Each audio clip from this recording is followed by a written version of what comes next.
Alrighty, so welcome to the info session for the Siena Arts Study Abroad program that we offer at Holy Cross. This is a just phenomenal program. Really grateful that we have this one on the books. It is in one of the most magical places on earth, which is Siena, Italy, which is in Tuscany. As you can see, it's in this small medieval fairy tale-like city. It has 54,000 people. It's about an hour and a half from Florence, so it's in an excellent location in Italy. 3 to 4 hours to Rome by train, and it is a world-famous destination for art, certainly, as we'll talk about, but then also for a horse race that they conduct actually through the city. They do this in July and August, so unless you happen to be visiting there during the summer, you won't have an opportunity to catch it. But the aftermath of that, in terms of culturally people talking, they'll be chatting about it, long after, so I'm sure you'll hear a lot about it. I'd like to introduce Professor Winkler, who's joining us as well, who helped to ensure that we had this wonderful program for our students at Holy Cross. She and Professor Smith went and scouted for this program, and so she's the reason we have this awesome place to offer you all. So just again, it's an absolutely spectacular place. It's one of those that I've discovered, and I've tried to correct some of that this year. You can talk about it a ton and try to bring up images in your head through language, but what I want to do is I'm kind of on a super dramatic aerial view video kick this semester, and Siena's really great for that. Yeah. So I hope you'll indulge me in a video that so we can kind of get a visual feel for it. So let's do just that. All right, so.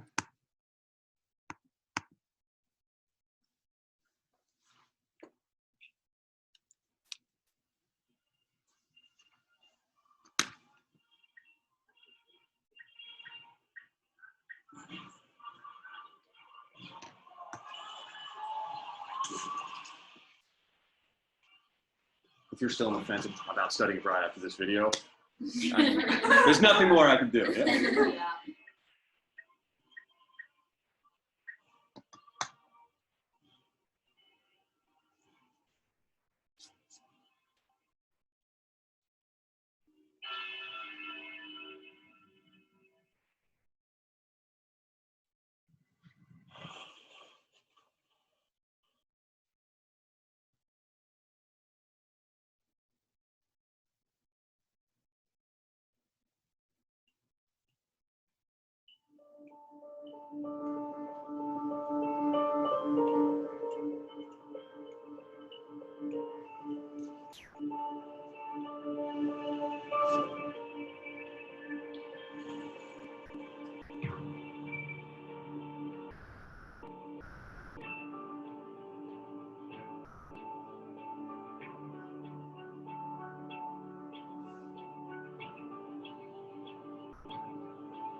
So yeah, it is. Yeah, it's just a phenomenal place. It's as the images that you've just seen make clear. I mean, it's something out of a medieval fantasy novel. I mean, it's just you walk up and down these streets, and to be clear, you know, a lot of times you watch these videos and they sort of cherry pick like just the best parts of the city to kind of show you, you know, what it looks like.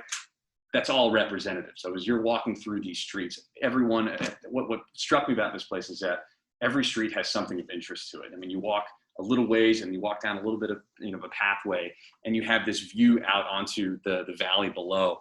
And there's so much interest. There's so many like little nooks and crannies to explore. And so as a visual arts program, you'd be hard pressed to find a space, a context that's more inspiring as far as, you know, getting yourself, you know, with sort of motivation to practice your, you know, whatever medium you end up working with.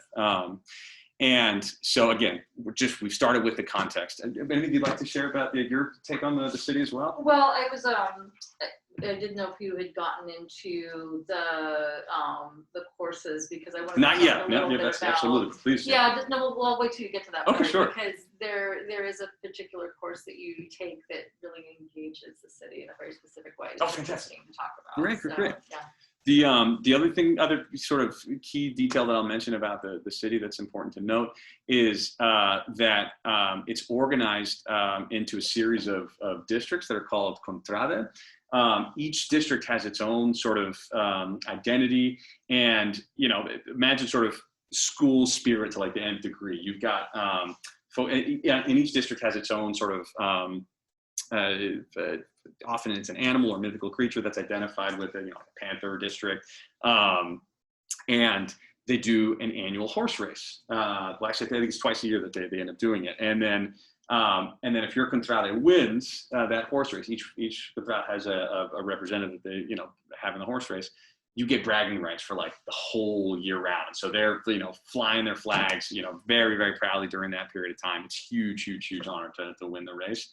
So yeah, so they essentially close down the city to operate this race. It's a world famous attraction. People come from all over to see it. And so as you go throughout the city, you'll see the iconography for each of the contrade. It's really, really, really special. Have you had a chance to go and actually see it during the? No. I think one of our students said that they'd had a chance to go back, and it was just absolutely breathtaking to see. Yeah, we've had a couple of students that have also gotten really into the whole contrada thing with the families that they live with, because we live with a host family, and yes. So they get really invested into the whole sort of the whole lore behind the palio, and it becomes a big part of the experience of living with your host family. Absolutely.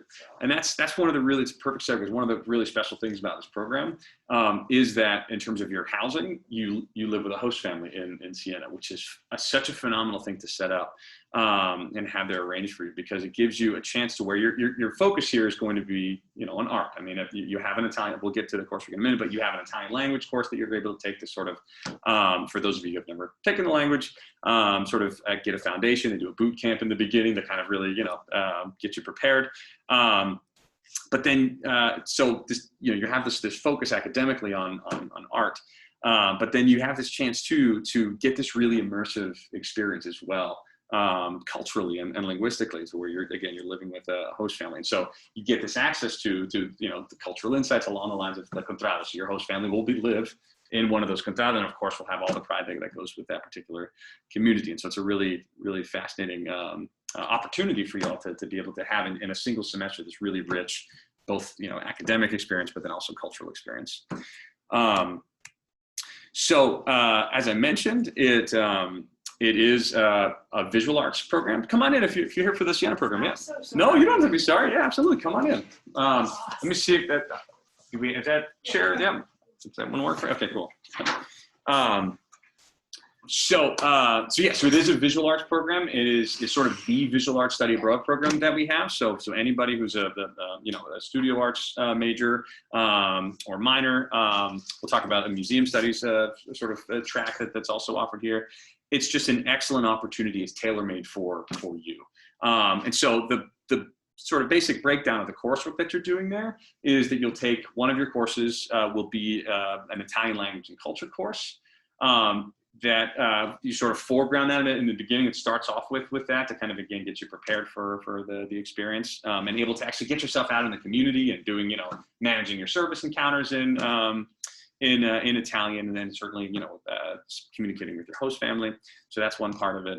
And then the program sort of builds around the art and society course, and I'd love to, give Professor Ringland a chance to talk about that. Yeah, so, first of all, just to back up, all the students, we've been working with this program, I guess, since maybe 2013 or so, I think is maybe when we first started to send students to this program, and it had been established a few years before that.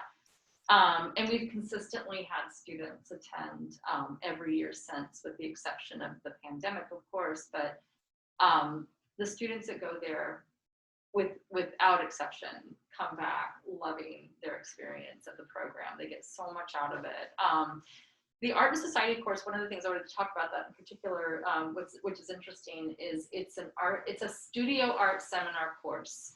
So it's a hands-on course where you're making work, but it's thematic, and it engages aspects of the city and its history and its architecture and like mapping of the city, just anything that has to do with the location of Siena, which is very unique and very special. And so it's a course where you'll be making art. It's also an independent course where you could be making art in any medium that you want to be making it in, but you're going to be doing it through the lens of these different ideas of engaging with the city. So, so there's a lot of things about the program that really, really connect the students to the specificity of that place in a really, really nice way.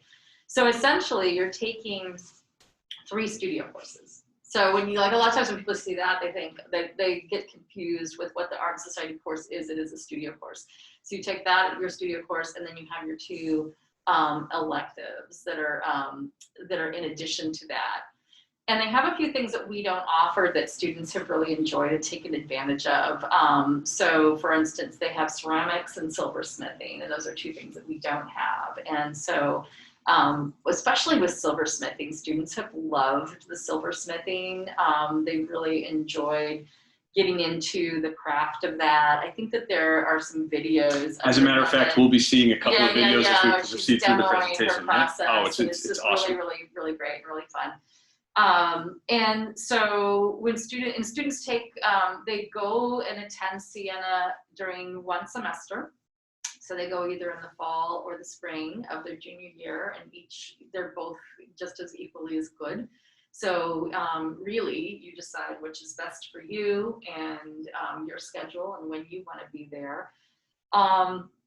There's also ways that you can partner it with other courses in Italy too, and so we can talk about that later. So if you want to do a full year, you could do a semester in another Italian city like Florence or Rome or Bologna, and then you can do a semester here. So, but yeah, the thing that's great about this program is that prior to adopting this program, students that were visual arts majors especially, if they went abroad, they would typically go and have a year where they weren't doing any work because the programs that we partner with didn't really have a strong offering of studio arts courses. There are a few other programs that do in addition to Siena, but now that we have this one, we've really secured a dedicated program. So, and students love it. And you have dedicated studio space. So it's one of the challenges too in some of our university programs. Visual arts is an area where you unlike other disciplines where you can be pretty confident going into it that you'll be able to have access to those courses. Often there are caps for visual arts where there aren't for other disciplines, and some are University of Melbourne as an example. Sure, yeah. It won't let you, a lot of times you can't just enter in midstream unless you've taken their foundation courses. So it gets really tricky with some of the other schools. Yeah. So, yeah. No, and I'm glad you brought up the idea of pairing it, because one of the things that's great about this program is its specificity, its focus on visual arts. You can really sort of hone in on that and have this really sort of immersive art experience there. But maybe you're, attending here and thinking, that sounds terrific. But I would also like to explore some other things too. Pairing is a wonderful way to put together kind of a custom program. You can pair it with another program in Italy, certainly. That's what we would recommend as far as getting a really immersive experience. But say, in that second semester, adding a program that has a wider range of course offerings. As an aside, though, we certainly urge students to focus their energies on the studio work here. If it's really important for, the degree progress, if you happen to, let's say, be, I don't know, a visual arts minor, and a major, and you have a significant number of requirements to take in your major, they do have opportunities to take some liberal arts courses as well. So let's say you're like, well, I'd love to do 2 studio arts courses and maybe a liberal arts course to kind of round things out. Or art history course. Or art history course, absolutely. There are other options as far as that's concerned too. And so, but another option might be if let's say you were like, you know what, this sounds awesome, but I'd also love to, I have this idea of wanting sort of the traditional sort of English language based university program experience. You were also able to pair a semester in Siena with a semester at, our semester based university programs as well. So University of Melbourne is an example of one that I brought up, but there are other programs in Ireland and in England as well. So I mentioned as well that there's a museum sort of studies program as well, similar in that you take an Italian language and culture course in the beginning, but then you have 3 courses in, you could do a combination of visual arts and museum studies. I know this is just a sort of a newer minor at Holy Cross. And so this is a great opportunity as well for folks who are interested in getting into museum work to do a program that has a dedicated track for museum studies. So courses in, say, museum management and education, history and theories in history and theory of museums. So again, a tailor-made program just for you. And I've also heard, and I haven't spoken to Lisa yet about what, but I've heard that they're starting to offer some courses in conservation. Oh, terrific. Oh, that'd be great. Yeah, so I think that another site is overdue. Yes. To be sure. So I can go and check out, because they also are in a new space since the last time. That's true. This is true. Yep, we saw it right when it was, they were sort of putting the finishing touches on it. It was still sort of under construction when we were there last. Another thing that I wanted to point out as well. Something that our students have done in the past as well is that, again, this is just sort of a sampling of courses. Siena Art Institute is really well connected to with local artisans as well, and some students have undertaken internship opportunities or sort of apprenticeships. So I know a student, for example, did a bookmaking apprenticeship that was really fascinating. And so you have some flexibility there. So if there's areas of interest that you want to pursue, there's a good chance that they might be able to plug you in. As I said, again, for the museum studies program, there you have it. Art restoration, museum management as some options there to consider. I want to show you a couple of videos as well, just to kind of give you a sense of the special sort of things that they offer there in the way of certain media. So the first I want to show you is silversmithing.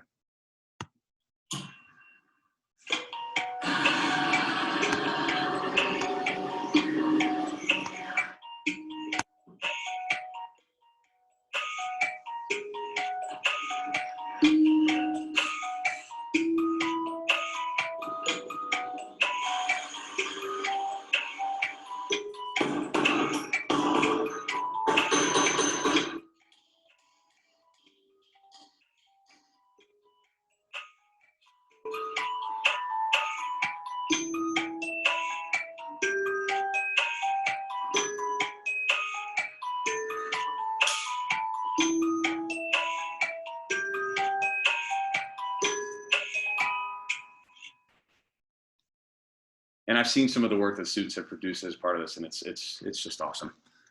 Let's see here. Let's do. And this is metalworking.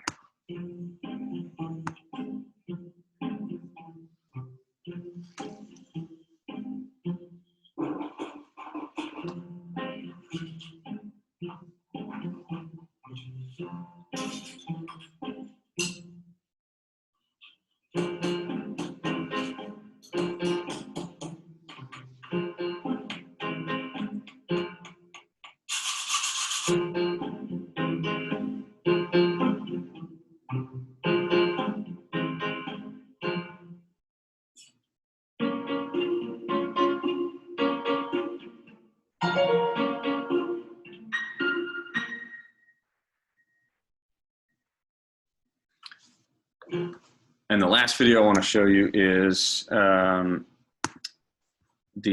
exhibition that features work from several Holy Cross students as well.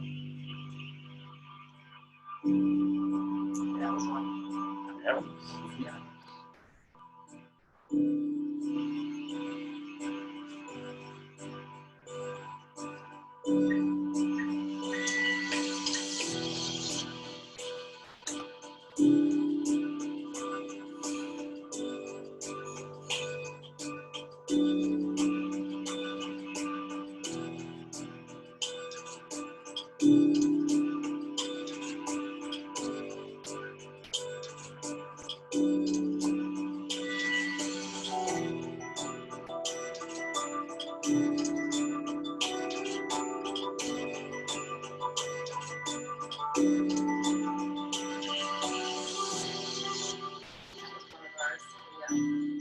I think she did the bookmaking internship.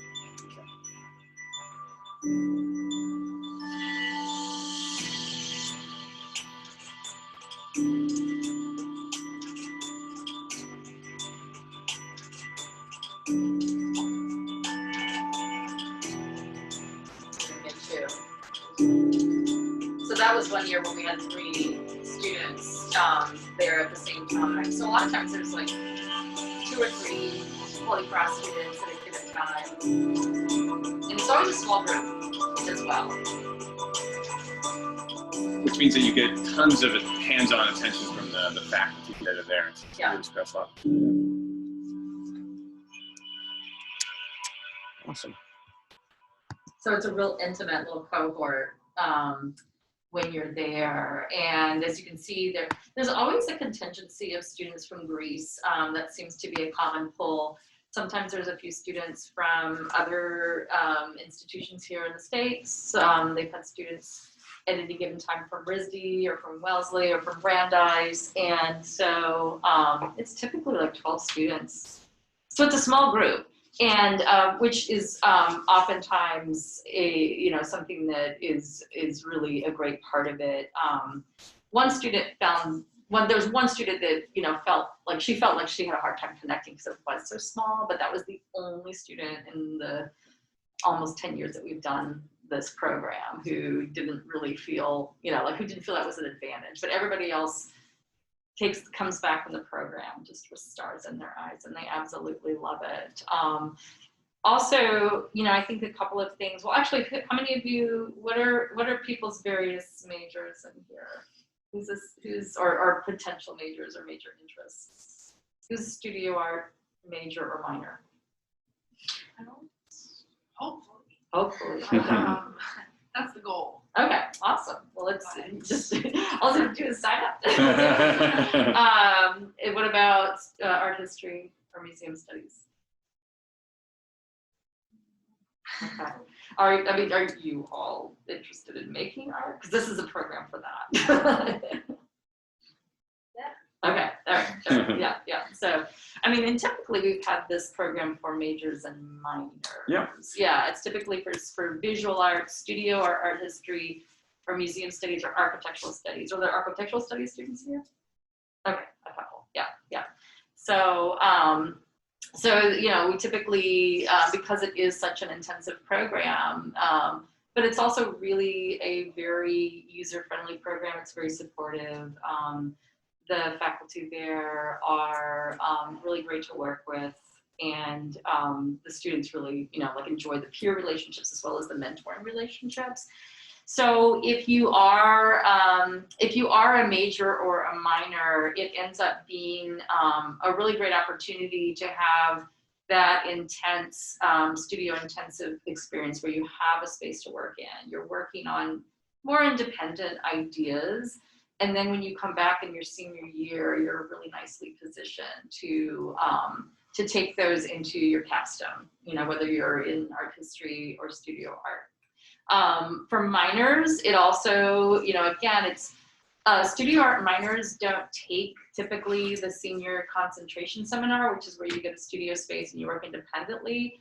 And so this becomes an opportunity to have that if you're a studio art minor, like you can't fit in the major, you don't have time for the major, but you are a minor and you're passionate about art making. It gives you that similar kind of experience that the seminar does in a really nice kind of way. So, the other thing too, that I will also add is how special and successful the host family program is. We've had students, all different types of students go. One year we had a student who I was a little concerned about because he was on the spectrum. He was not as outwardly, socially engaged or socially outgoing, but he did amazingly in the program, and he really bonded with his host family. They took him under their wing, they fed him wonderful food, and like he came back. I think it was a really, really positive experience for him. So I feel like the host families are just such like wonderful, loving, people that see the students that come as like extensions of their own families and make you feel really at home and look out for you and cook you Italian food. Yeah. So everyone loves their host families, and so anyway, it's a really positive program, really great. Absolutely. And that's, I'm glad that you made a point of emphasizing that, because at a glance, I can see how for a lot of folks, if they've never done a homestay before, maybe on the surface, it could seem like something that would be, intimidating, maybe a little awkward to kind of live with, what seems like which is at first a stranger. But as Professor Rinklin makes clear, it's something that is just, our students have sort of universally had just a really, really wonderful experience with. Yeah. And I think, again, what makes it's such a nice pairing with what you're doing in the arts program, where it's, the focus is on the art. It's for the, for the most part taught in English, with the exception of, your Italian language course. And so it gives you this chance to kind of make sure that you're still having this cultural experience despite the focus in English, in an English taught, academic situation. And so it's really wonderful. The food is phenomenal. They really care deeply. It ends up being a real highlight for students that go on the program. Also, I'll add, if you take Italian if you take it here, especially the, what is it, Italian? 103. 103. Yep. Oh, there it is. Intensive elementary Italian. If you take that in this before you go, and you take that one semester, then when you go to Italy, you go to Siena and you take that second course, then you've taken care of your language requirement. So that's another nice thing to think about too, is you can take care of your language requirement having one semester here at Holy Cross with Italian 103, and then one semester of Italian language and culture. How about the cross-cultural requirement? I've had students say, "Oh, doesn't study abroad automatically give me my cross-cultural requirement?" I want to clarify that. Oh, it's something that we as an office have been lobbying for a number of years. Okay. It has not as of yet been taken up, but it seems pretty straightforward to me. Know. Yeah, absolutely. Like something comes up at you can join the course of the folks appealing for it. It's definitely Exactly. But yes, and as far as the Italian language piece is concerned, I urge you to really go in that direction. Even if, let's say, you've already started a language, if you have space in your program of study, it's not that going without Italian will be a bad experience. It won't be. It'll be an awesome experience. But having some foundation, and particularly that 103, which is essentially a combination of the first and second semester Italian in a single semester, that gives you a fabulous foundation to where those homestay interactions that you're having, those, when you're out to eat, when you're, ordering supplies at a local arts, it makes your ability to kind of integrate and get to know the culture sort of from the inside out all the better.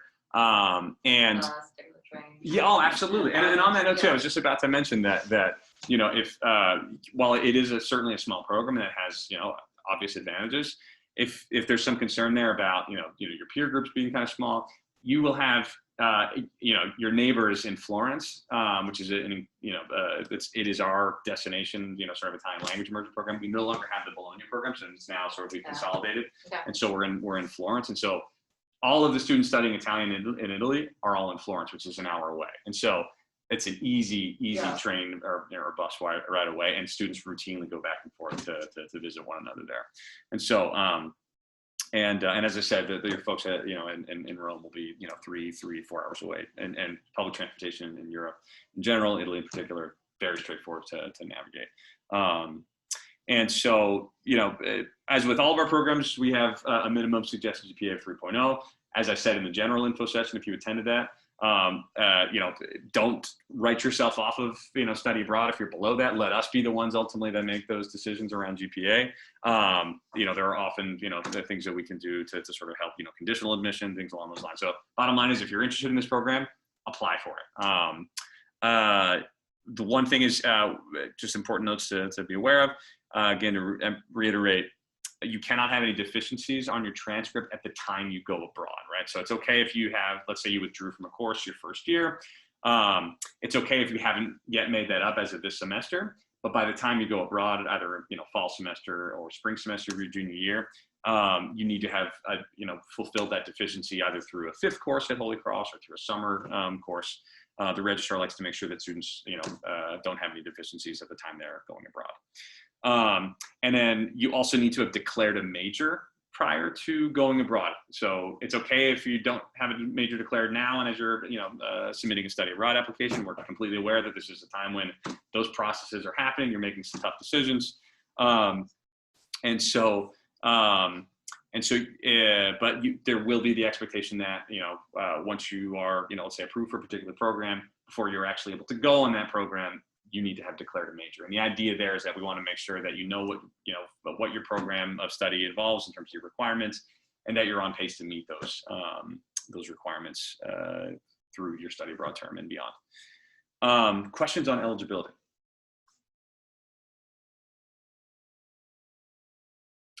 As Professor Rinklin mentioned, you can either go in the fall or in the spring. It follows a traditional US academic calendar. So, if you go in the fall, you arrive late August, come back mid-December, and spring, you arrive late January, and you're coming back mid to late May. The application process, it's a 2-step process, right? So the first step of the process is you apply to our office and seek Holy Cross Study Abroad, approval. And then, assuming you get our approval, then the next step of that process would be applying directly to the Siena Art Institute. We'll get into that, later on when it comes time. But as you're, getting yourself, preparing for this kind of thing, things that Siena will be asking for will be, straightforward online application, profile that you'll fill out. But you'll also be asked to submit a portfolio of some sample work.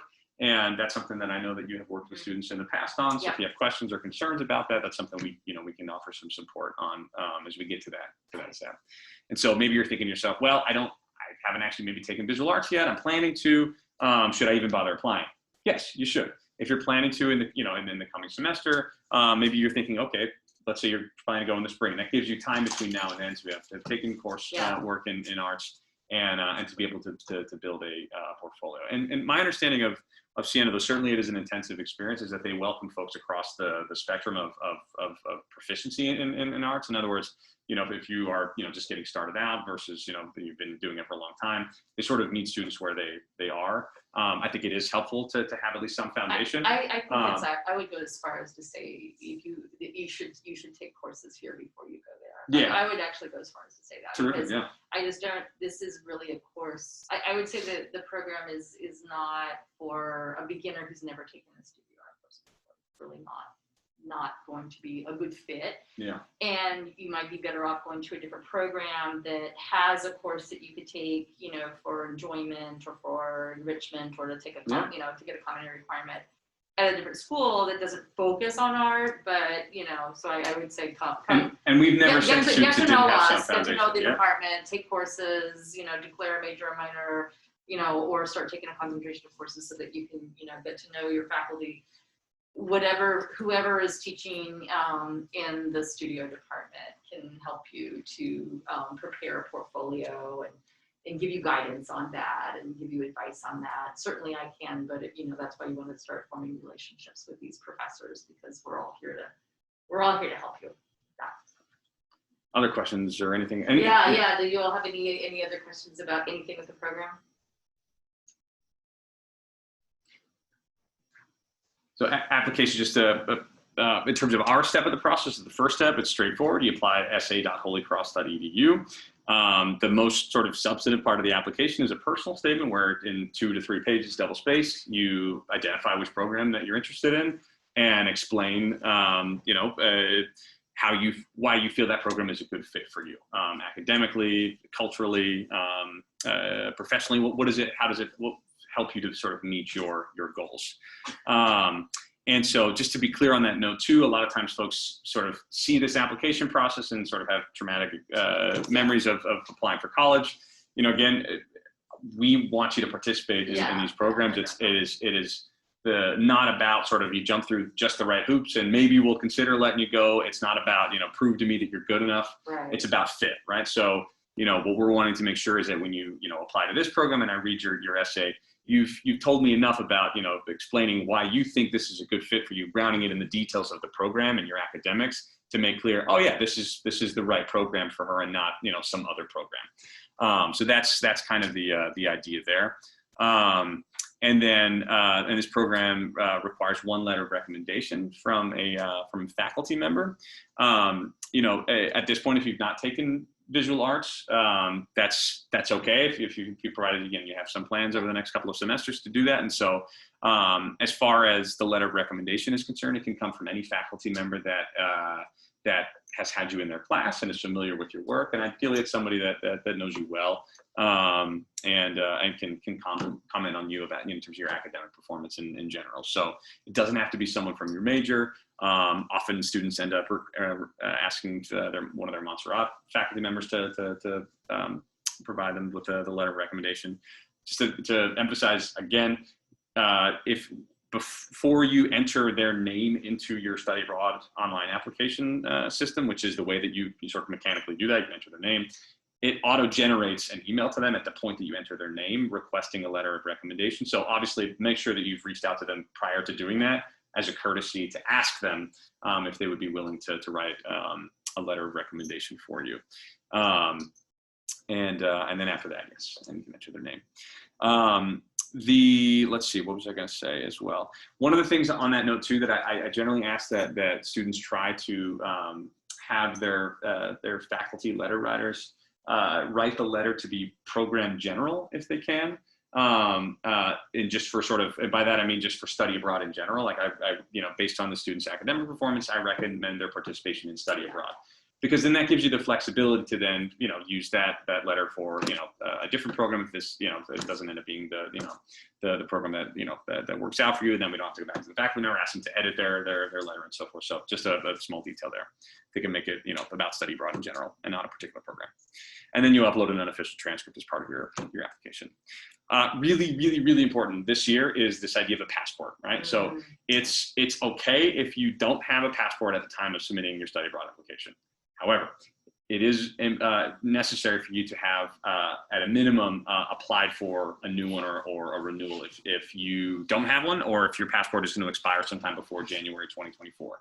The reason for that is that there's huge. Have you experienced this recently? Well, we went to the post. We did it recently. Oh, is that right? Somebody standing behind us in line, scared us into paying a bunch of extra money to expedite. Yeah, sure. And we got it. Yep. in like a month and a half. Yeah. Oh, okay. That's helpful to hear. Yeah. So get on that now. We provided instructions on our website among the materials we sent out with the general info session. It's reasonably straightforward. You can do it, here locally. Get that done sooner than later. The reason we're asking is that sometimes when you get to the second step of applying for directly to the host institution, at that point, they need your passport information to process your application. There may be visa application. If you go to Italy, that's a good example of a place where you need a passport to be able to participate in the visa application process. You actually surrender your passport to me. I give it to the Italian consulate. And so got to have a passport to do that, right? So, so if you have questions about that, you're not really clear on how to do it, just to reach out and I can offer you some guidance. Just a final note on finances. Again, it's designed, as mentioned in the general info session, to be as cost neutral as possible. You pay Holy Cross room, tuition, and the way that the board fees work in terms of your food is that it's based on the amount of food that the program provides you, right? So if let's say you were on a program that provides you with all of your meals, well then much like at Holy Cross, you would be charged full board. If you're on a program where you're living in an apartment and buying all your own groceries, the program doesn't provide you any food, then we don't charge you any board for that particular semester. Siena is an example of a program where you get charged half board because half of your meals are provided by your host families. And so as you're thinking through the finances, what we recommend is that you in working with the financial aid office, request that you be packaged based on the full cost of attendance at Holy Cross. The idea there is that, let's say, okay, so Holy Cross is only going to charge you for half board, but then the remaining amount of your meals you're going to be paying out in the city, your lunches usually, and so you want to make sure that you're receiving loans or in the amount to be able to cover that remaining amount of meals that you'll be purchasing out of pocket. If you have questions about that, I don't expect you to get all this on the first go around. It's just something I like to, be transparent about up front to get you ready. One thing that's nice is that you actually get what's called an activity budget, and for the semester it's $175. So this is a really great way to incentivize getting you all integrated into your local Sienese community. So let's say you're enjoying the artwork, but you're an athlete and you would love to try to meet some local Italians and connect with them. Maybe you found a local soccer club that you want to join up in, or something along those lines. But maybe there are startup fees to join, or membership fees. This program works such that you can pay for that membership fee up front, but then hold on to your receipts, send them to me, and then we reimburse you up to $175 for the semester. So it's a great way to take advantage of things going on in the city, to be able to get yourself, engaged and make some local friends. Flights, again, you buy your own airline ticket up front. You need to be expected to prepare to pay for it. We'll provide you with guidance on exactly when and when you should purchase that, and sort of which airports to fly into, et cetera. But you need to prepare to pay for it on your own. And the way that it works is to try to offset that. We put what's called a travel credit on your account the semester that you end up going abroad. And it's designed to essentially provide you a discount on your tuition in the amount of an average round trip ticket from Boston to your program destination. So in this case, Siena. So yeah, great thing to take advantage of. So questions for either Professor Rinklin or for me about the Siena program, application questions, program specific questions, et cetera. No one likes to be the first, too, by the way. It's okay if you've been waiting on an awkward, uncomfortable several seconds. Was it seven seconds of wait time usually to get the first? I find on Zoom it's more like 15 seconds. Yeah.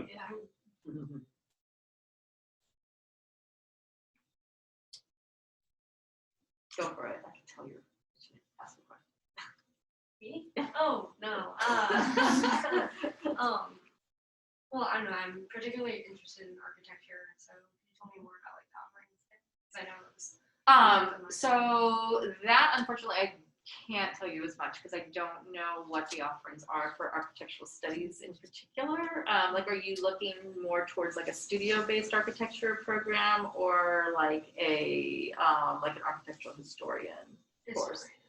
Yeah. So yeah. That might be something that maybe let's set up an appointment, and we can take a deeper dive into the website and our course catalog.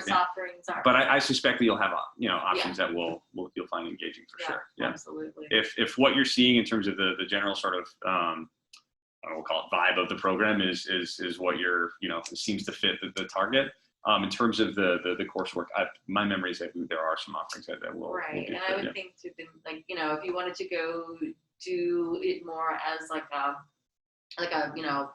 architectural historian, scholarly museum studies track, that could be an option, right? Like if you don't want to do any studio courses, but you want to take more of that track, then you could take some architectural history classes and some museum study classes. But that I'm more coming from the studio side, so I don't know specifically what those courses would be, but I think we could.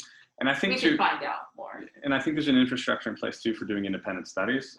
We'd have to again talk that over with architecture studies and probably the registrar in terms of making sure that the course approval is set to go through with that issue. But that's also something that may be a possibility there. But I, as I said, I think you ought to find some things that would be a fit. Other questions?